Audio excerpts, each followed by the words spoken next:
Combien de temps ça dure, sur quels animaux tu interviens, et puis à quoi ça sert réellement. Et surtout après, est-ce que tu baises? Oui, on a compris. Vous avez énormément de questions sur l'ostéopathie animale. Et avant tout, je vous invite à rejoindre l'Instagram Pro. Là-dessus, j'y fais des résumés de séances ou des posts, histoire que vous appreniez à mieux comprendre vos animaux.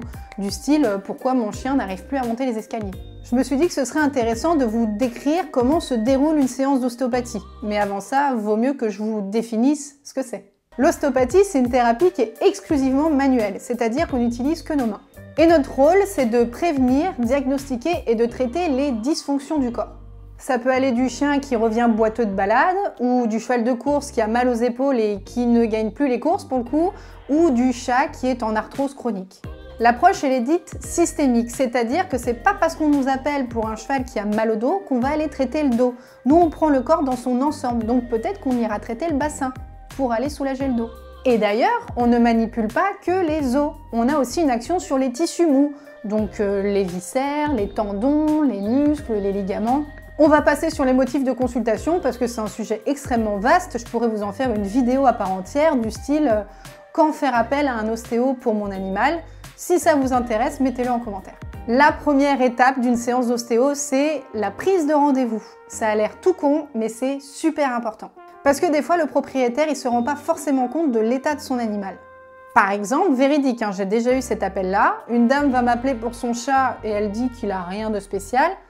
Vaut mieux gratter, histoire d'être sûr. Donc, est-ce qu'il n'a pas une pathologie particulière ou des symptômes? Ah non, non, non, il va très bien. Ah si, par contre, il fait pipi du sang depuis 2 mois. Bon, bah là, c'est clairement un motif d'exclusion, hein. Même si j'aurais pu m'en rendre compte en rendez-vous, là, au moins, en ayant creusé un petit peu, j'évite à l'animal de subir ces symptômes encore pendant quelques jours. Il peut aller tout de suite chez le vétérinaire. Bon, maintenant, on passe à la séance en elle-même, que j'aime bien comparer à une enquête policière. Et donc, la première étape, c'est l'interrogatoire. Et nous, on va appeler ça le recueil de commémoratifs. On va interroger le propriétaire sur son animal. D'où il vient, les pathologies qu'il a eues, pourquoi on le voit aujourd'hui, etc., etc. Et moi, j'adore faire mes consultations à domicile pour cette raison-là. On va analyser l'environnement. Ça nous apprend énormément de choses. Par exemple, imaginez le propriétaire me dit « Ah, et puis des fois, il ne fait pas ses besoins dans sa litière, mais sur le paillasson. » Eh bien, j'aurais constaté en passant devant que la litière, elle est juste devant le lave-linge. Ça fait beaucoup de bruit, ça peut faire peur au chat. Donc déjà, on a un premier indice sur la possible origine de la malpropreté. Maintenant, on a le profil de l'animal. Je vais vous donner en exemple un patient que j'ai déjà eu en consultation. Pompon, un lapin de 3 ans qui a déjà eu 3 arrêts de transit. C'est énorme. Et quand on passe devant la cage, on voit qu'il y a pas mal de granulés quand même, hein. Et alors, on va passer à l'examen clinique. Je vais regarder si l'animal ne présente pas des symptômes qui me feraient le rediriger vers un vétérinaire plutôt qu'un ostéopathe. Donc, on va regarder l'état général, la couleur des muqueuses. Ça va nous donner des petits indices. Est-ce qu'il n'est pas en anémie ou en infestation parasitaire, par exemple? En gros, c'est la deuxième couche juste après l'appel téléphonique. Et on passe à l'examen palpatoire. Et là, je vais me balader sur le corps à la recherche d'indices. Une zone chaude, froide, un muscle qui est tendu, une zone qui est dense, une peau qui n'est pas très élastique, une mauvaise qualité de poil. En tout cas, le toucher, il se veut doux, mais assuré. Et une fois que l'animal, il accepte tout ça, on peut passer aux sensibilités. Moi, j'aime bien y aller en 2 fois parce que s'il a très mal et que j'appuie vite très fort, on peut déclencher des réactions très importantes. Donc j'y vais une première fois tout doucement et j'y retourne une deuxième fois un petit peu plus franco. Et en ostéopathie, on ne va pas juste révéler les sensibilités squelettiques, mais aussi celles des tissus mous, par exemple viscérales ou alors tendineuses. Chez les chevaux, il y a énormément de sensibilité tendineuse. Et donc Pompon, il est très tendu des abdominaux, très sensible au niveau de la masse viscérale, on ne peut vraiment pas rentrer dedans, et on l'entend gargouiller à l'autre bout de la pièce. Et maintenant, on va passer à l'examen dynamique. On va regarder l'animal de face, de dos, de profil, au pas, au trot et parfois au galop. Après, il existe des spécificités. Par exemple, quand on me dit « mon chat ne saute plus sur le canapé comme avant » ou « mon chien monte les escaliers bizarrement », on va chercher à leur faire reproduire le mouvement. Comme ça, on va pouvoir l'analyser. Quel membre il essaye de soulager ou quel mouvement il est plus capable de faire. Pour les chevaux, étant donné qu'ils sont habitués de marcher juste à côté de leur propriétaire et que c'est des animaux athlètes, donc la moindre dysfonction peut être très problématique au travail, on va pouvoir être encore plus pointilleux sur cet examen. En regardant sur un sol dur, on va pouvoir accentuer les sensibilités d'ordre squelettique et quand on est sur un sol mou, on va accentuer les sensibilités tendineuses ou musculaires par exemple. Et après, il y a plein d'autres trucs possibles, le 8 de chiffre, le reculé, les tests neurologiques, c'est super intéressant, mais ça, je vous en ferai une vidéo à part entière. Pour les chiens, les chats, les lapins, c'est beaucoup plus anarchique. Ça va vraiment dépendre du degré d'obéissance de l'animal. C'est pas très scolaire, après on fait comme on peut, on arrive toujours à se débrouiller de toute manière.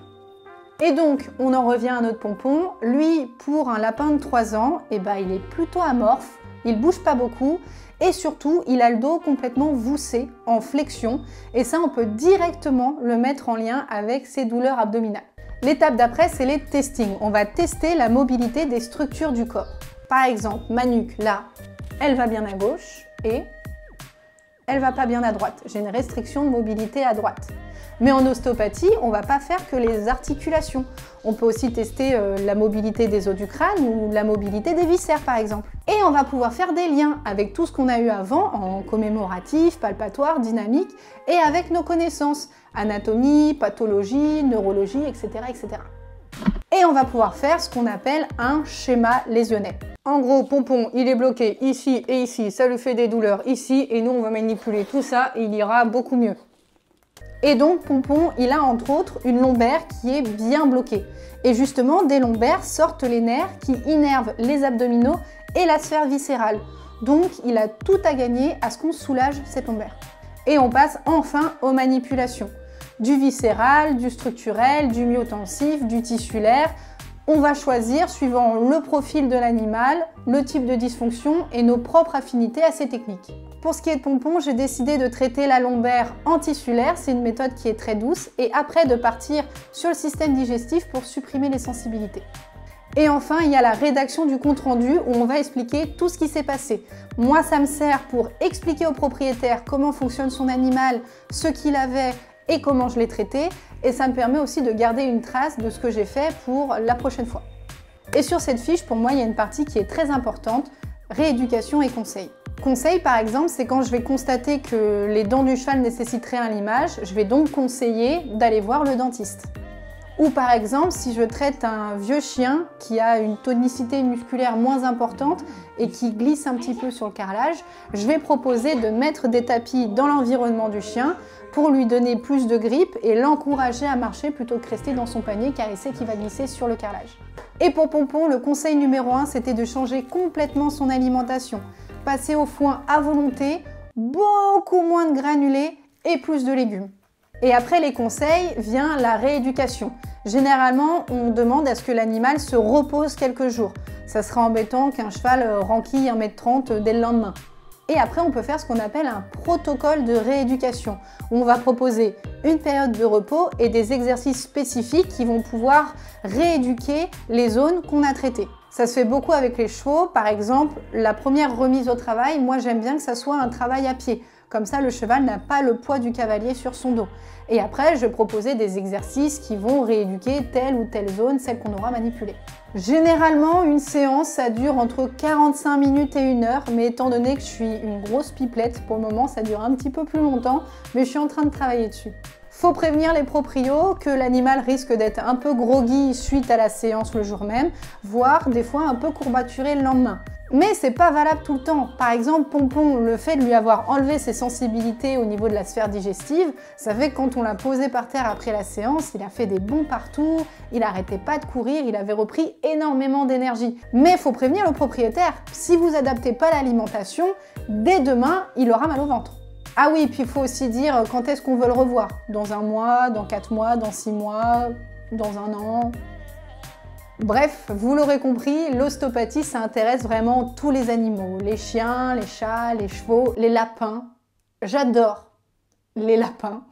Mais ça concerne aussi les animaux de la ferme, les vaches, les moutons, les porcs. Mais les séances, elles sont assez différentes. Ça aurait fait trop de détails pour aujourd'hui. Donc je vais vous en faire une vidéo à part entière. Dites-moi si ça vous intéresse. Donc voilà, vous savez grosso modo comment se déroule une séance d'ostéopathie animale. Et encore, chaque praticien est différent. C'est mes techniques à moi. Si quelqu'un fait autrement, c'est pas qu'il est moins bon ou meilleur, c'est juste ses techniques à lui. Vous avez juste à choisir le thérapeute qui vous convient.